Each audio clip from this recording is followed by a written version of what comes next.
এই যে চোখে আঙ্গুল দিয়ে দেখানোর পরেও সরকার যদি কোনো পদক্ষেপ না নেয়, এ জাতির কপালে দুর্ভোগ আছে, বড়ই দুর্ভোগ। আসসালামু আলাইকুম। এতদিন হয়তো আমরা অনেকেই জানতাম না যে 2018 সালের নির্বাচন নামের নাটক কিভাবে হয়েছিল এবং দিনের ভোট কিভাবে আগের দিন রাত্রে ক্লিয়ার হয়ে গিয়েছিল এবং এর গুরুদায়িত্ব কারা কারা পালন করেছিল। খুব ফুরফুরা মেজাজ নিয়ে তৎকালীন প্রধানমন্ত্রী শেখ হাসিনা তার ভোটটা দিতে গিয়েছিলেন এবং সে খুশি মনে ভোট দিয়েছিলেন, কারণ তিনি আগে থেকেই জানতেন এবার নির্বাচনে আমরাই জয়ী হব।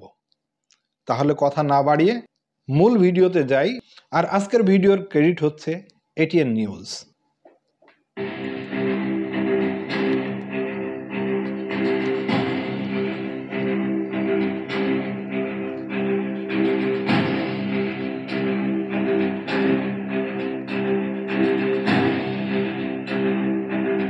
শেখ হাসিনার সরকারকে টিকিয়ে রাখতে 2018 সালে দিনের ভোট আগের রাতেই ব্যালট পেপারে সিল মেরে বাক্স ভর্তি করা হয়েছিল।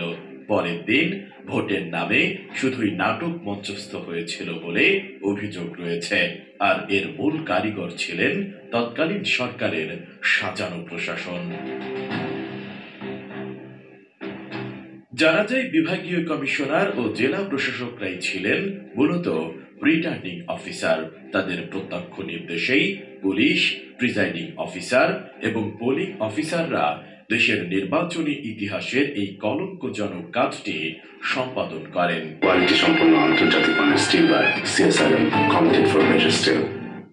তাদের মধ্যে কেউ কেউ মারা গেছেন, আবার কেউ কেউ অবসরে গিয়ে বিলাসবহুল জীবনযাপন করছেন। তবে রাতের ভোটের সেই কারিগর জেলা প্রশাসকের অধিকাংশই এখনো প্রশাসনে গুরুত্বপূর্ণ সব পদে বহাল আছেন। ছাত্র জনতার অভ্যুত্থানে গেল বছরের 5 আগস্ট শেখ হাসিনা পালিয়ে গেলেও তার ক্ষমতার নবায়নকারীরা প্রশাসনে এখনো দাপটের সাথে বিচরণ করছে। চলুন জেনে নিই 2018 সালের নির্বাচনে রিটার্নিং অফিসার হিসেবে রাতে ভোট চুরির নেতৃত্ব দেওয়া সেই জেলা প্রশাসকরা এখন কে কোথায়। সে সময় ময়মনসিংহের জেলা প্রশাসক ছিলেন ডক্টর সুভাষ চন্দ্র বিশ্বাস।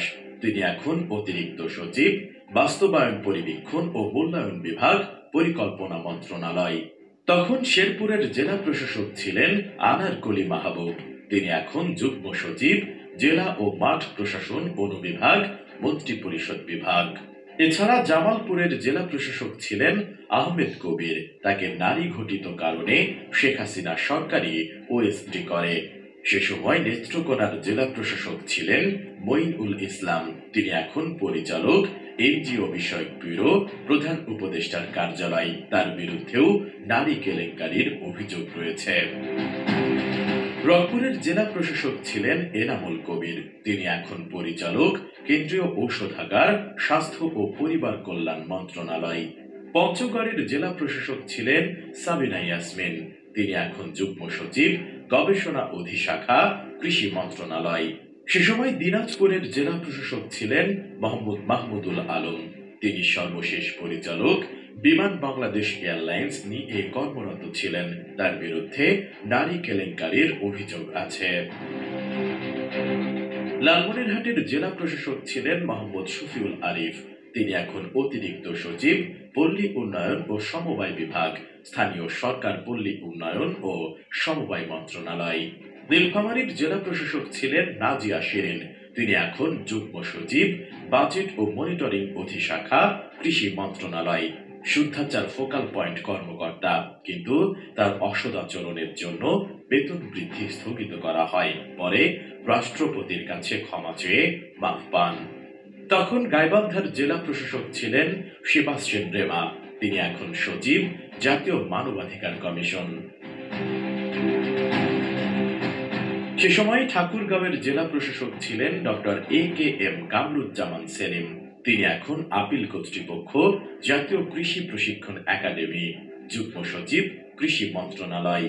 কুড়িগ্রামের জেলা প্রশাসক ছিলেন মোসাম্মদ সুলতানা পারভিন। তিনি এখন যুগ্ম প্রধান, ভৌত অবকাঠামো বিভাগ, পরিকল্পনা কমিশন, পরিকল্পনা মন্ত্রণালয়। তার বিরুদ্ধে অসদাচরণের অভিযোগ প্রমাণিত হওয়ায় বেতন বৃদ্ধি 2 বছরের জন্য স্থগিত রাখার লঘু দণ্ড দেওয়া হয়। দণ্ড দেওয়ার 3.5 মাস পরে সে দণ্ড বাতিল করে অভিযোগের দায় থেকেও তাকে অব্যাহতি দিয়েছে রাষ্ট্রপতি। তখন ঢাকার জেলা প্রশাসক ছিলেন আবু সালে মোহাম্মদ ফেরদৌস খান। তিনি এখন অতিরিক্ত সচিব, পরিকল্পনা বিভাগ, পরিকল্পনা মন্ত্রণালয়। নরসিংদীর জেলা প্রশাসক ছিলেন সৈয়দা ফারহানা কাউনাইন। তিনি এখন যুগ্ম সচিব, শ্রম বিভাগ, শ্রম ও কর্মসংস্থান মন্ত্রণালয়। গাজীপুরের জেলা প্রশাসক ছিলেন ডক্টর দেওয়ান মোহাম্মদ হুমায়ুন কবির। তিনি এখন সেক্রেটারি ও executive member, Bangladesh investment development authority, BIDA. শরীয়তপুরের জেলা প্রশাসক ছিলেন কাজী আবু তাহের। তিনি এখন যুগ্ম সচিব, নৌ পরিবহন মন্ত্রণালয়। এছাড়া নারায়ণগঞ্জের জেলা প্রশাসক ছিলেন রাব্বি মিয়া। তাকে জনপ্রশাসন মন্ত্রণালয়ের বিশেষ ভারপ্রাপ্ত কর্মকর্তা হিসেবেই নিয়োগ দেওয়া হয়। টাঙ্গাইলের জেলা প্রশাসক ছিলেন মোহাম্মদ শহীদুল ইসলাম। তিনি এখন জনপ্রশাসন মন্ত্রণালয়ের বিশেষ ভারপ্রাপ্ত কর্মকর্তা। সে সময় কিশোরগঞ্জের জেলা প্রশাসক ছিলেন মোহাম্মদ সারওয়ার মোর্শেদ চৌধুরী। তিনি এখন প্রকল্প পরিচালক, মিঠামইন উড়াল সড়ক নির্মাণ শীর্ষক প্রকল্প, সেতু বিভাগ, সড়ক যোগাযোগ ও সেতু মন্ত্রণালয়। তখন মানিকগঞ্জের জেলা প্রশাসক ছিলেন এস এম ফেরদৌস। তিনি এখন জনপ্রশাসন মন্ত্রণালয়ের বিশেষ ভারপ্রাপ্ত কর্মকর্তা।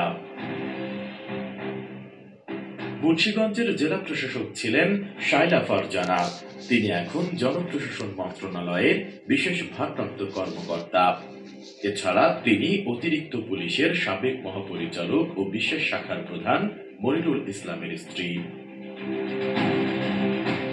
রাজবাড়ীর জেলা প্রশাসক ছিলেন মোহাম্মদ শওকত আলী। তিনি এখন পরিচালক, রাজুক। মাদারীপুরের জেলা প্রশাসক ছিলেন মোহাম্মদ ওয়াহিদুল ইসলাম।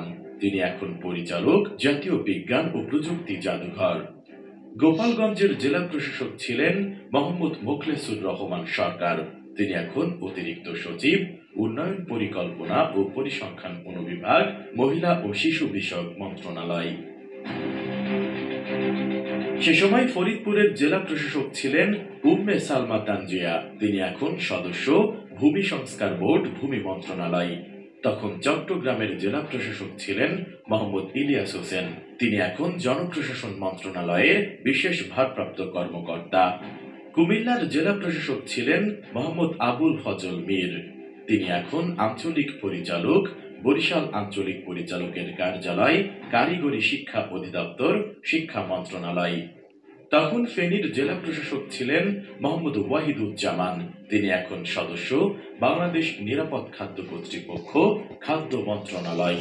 সে সময় ব্রাহ্মণবাড়িয়ার জেলা প্রশাসক ছিলেন হায়াত উদ্দৌলা খান। তিনি এখন পরিচালক, গ্রাহক সেবা, বিমান বাংলাদেশ এয়ারলাইন্স। রাঙামাটি জেলার প্রশাসক ছিলেন এ কে এম মামুনুর রশিদ। তিনি এখন ফোকাল পয়েন্ট কর্মকর্তা, খাদ্য মন্ত্রণালয়। সে সময় নোয়াখালীর জেলা প্রশাসক ছিলেন তন্ময় দাস। তিনি এখন জনপ্রশাসন মন্ত্রণালয়ের বিশেষ ভারপ্রাপ্ত কর্মকর্তা। চাঁদপুরের জেলা প্রশাসক ছিলেন মোহাম্মদ মাজেদুর রহমান খান। তিনি এখন যুগ্ম সচিব, মন্ত্রিপরিষদ বিভাগ। লক্ষ্মীপুরের জেলা প্রশাসক ছিলেন অঞ্জন চন্দ্র পাল। তিনি এখন যুগ্ম সচিব, ত্রাণ মন্ত্রণালয়। কক্সবাজারের জেলা প্রশাসক ছিলেন মোহাম্মদ কামাল হোসেন। তিনি এখন উপসচিব, শ্রম ও কর্মসংস্থান মন্ত্রণালয়। এছাড়া খাগড়াছড়ির জেলা প্রশাসক ছিলেন মোহাম্মদ শহীদুল ইসলাম। তিনি এখন নির্বাহী সচিব, বাংলাদেশ জাতীয় সমাজ কল্যাণ পরিষদ, সমাজ কল্যাণ মন্ত্রণালয়। বান্দরবানের জেলা প্রশাসক ছিলেন মোহাম্মদ দাউদুল ইসলাম। তিনি এখন যুগ্ম সচিব, বাণিজ্য মন্ত্রণালয়। সে সময় সিলেটের জেলা প্রশাসক ছিলেন এম কাজী ইমদাদুল ইসলাম। তিনি এখন মিনিস্টার, শ্রম কল্যাণ উইং, জেদ্দা, সৌদি আরব, প্রবাসী কল্যাণ ও বৈদেশিক কর্মসংস্থান মন্ত্রণালয়। তখন মৌলভীবাজারের জেলা প্রশাসক ছিলেন মোহাম্মদ তোফায়েল ইসলাম। তিনি এখন registrar of copyrights, Bangladesh copyright office. হবিগঞ্জের জেলা প্রশাসক ছিলেন মাহমুদুল কবির মুরাদ, তিনি এখন সদস্য, বাংলাদেশ নিরাপদ খাদ্য কর্তৃপক্ষ। সুনামগঞ্জের জেলা প্রশাসক ছিলেন মোহাম্মদ আব্দুল আহাদ, তিনি এখন সদস্য, রাজধানী উন্নয়ন কর্তৃপক্ষ। খুলনার জেলা প্রশাসক ছিলেন মোহাম্মদ হেলাল হোসেন, তিনি এখন যুগ্ম সচিব, সংস্কৃতি বিষয়ক মন্ত্রণালয়। সে সময় যশোরের জেলা প্রশাসক ছিলেন মোহাম্মদ আব্দুল আওয়াল, তিনি এখন মিনিস্টার, শ্রম কল্যাণ উইং, আবুধাবি, প্রবাসী কল্যাণ ও বৈদেশিক কর্মসংস্থান মন্ত্রণালয়। তখন সাতক্ষীরা জেলা প্রশাসক ছিলেন এস এম মোস্তফা কামাল, তিনি এখন যুগ্ম সচিব, নৌপরিবহন মন্ত্রণালয়। মেহেরপুরের জেলা প্রশাসক ছিলেন মোহাম্মদ আতাউল গনি, তিনি এখন পরিচালক, প্রাথমিক শিক্ষা অধিদপ্তর, প্রাথমিক ও গণশিক্ষা মন্ত্রণালয়। নড়াইলের জেলা প্রশাসক ছিলেন আঞ্জুমান আরা, তিনি এখন জনপ্রশাসন মন্ত্রণালয়ের বিশেষ ভারপ্রাপ্ত কর্মকর্তা। তখন চুয়াডাঙ্গার জেলা প্রশাসক ছিলেন গোপাল চন্দ্র দাস, তিনি এখন যুগ্ম সচিব, সড়ক পরিবহন ও সেতু মন্ত্রণালয়। কুষ্টিয়ার জেলা প্রশাসক ছিলেন মোহাম্মদ আসলাম হোসেন, তিনি এখন যুগ্ম প্রধান, ভৌত অবকাঠামো বিভাগ, পরিকল্পনা মন্ত্রণালয়। সে সময় মাগুরার জেলা প্রশাসক ছিলেন মোহাম্মদ আলী আকবর, তিনি এখন যুগ্ম সচিব, আর্থিক প্রতিষ্ঠান বিভাগ, অর্থ মন্ত্রণালয়। রাজা সীতারাম রায়ের স্মৃতিচিহ্ন ও ৩০০ বছরের প্রাচীন একটি পালঙ্ক চুরির অভিযোগ আছে তার বিরুদ্ধে। সে সময় বাগেরহাটের জেলা প্রশাসক ছিলেন তপন কুমার বিশ্বাস, তিনি এখন অতিরিক্ত সচিব, পরিবেশ, বন ও জলবায়ু পরিবর্তন মন্ত্রণালয়। বাংলাদেশ রাবার বোর্ডের চেয়ারম্যানও তিনি। তখন ঝিনাইদহের জেলা প্রশাসক ছিলেন সরোজ কুমার নাথ, তাকে পরিচালক, বাংলাদেশ রাবার বোর্ড, চট্টগ্রামে বদলি করা হয়, কিন্তু তিনি এখনো যোগ দেননি। সে সময় রাজশাহীর জেলা প্রশাসক ছিলেন এস এম আব্দুল কাদের, তিনি এখন যুগ্ম সচিব, অভ্যন্তরীণ সম্পদ বিভাগ, অর্থ মন্ত্রণালয়। সিরাজগঞ্জের জেলা প্রশাসক ছিলেন কামরুন নাহার সিদ্দিকা, তিনি এখন অতিরিক্ত সচিব, তথ্য ও যোগাযোগ প্রযুক্তি বিভাগ, তথ্য ও যোগাযোগ প্রযুক্তি মন্ত্রণালয়। তখন পাবনার জেলা প্রশাসক ছিলেন মোহাম্মদ জসিম উদ্দিন, তিনি এখন জনপ্রশাসন মন্ত্রণালয়ের বিশেষ ভারপ্রাপ্ত কর্মকর্তা। বগুড়ার জেলা প্রশাসক ছিলেন ফয়েজ আহমেদ, তিনি এখন অতিরিক্ত সচিব, সমন্বয় অনুবিভাগ, বিদ্যুৎ বিভাগ, বিদ্যুৎ, জ্বালানি ও খনিজ সম্পদ মন্ত্রণালয়। নাটোরের জেলা প্রশাসক ছিলেন মোহাম্মদ শাহরিয়াজ, তিনি এখন মহাপরিচালক, দুর্নীতি দমন কমিশন। সে সময় নওগাঁর জেলা প্রশাসক ছিলেন মোহাম্মদ মিজানুর রহমান, তিনি এখন পরিচালক, কারিগরি শিক্ষা অধিদপ্তর, শিক্ষা মন্ত্রণালয়। তখন জয়পুরহাটের জেলা প্রশাসক ছিলেন মোহাম্মদ জাকির হোসেন, তিনি গত ৭ জুলাই ২০২৪ তারিখে ক্যান্সার আক্রান্ত হয়ে মারা গেছেন। সে সময় চাঁপাইনবাবগঞ্জের জেলা প্রশাসক ছিলেন AZM নুরুল হক, তিনি এখন যুগ্ম সচিব, কর্মসংস্থান অনুবিভাগ, প্রবাসী কল্যাণ ও বৈদেশিক কর্মসংস্থান মন্ত্রণালয়।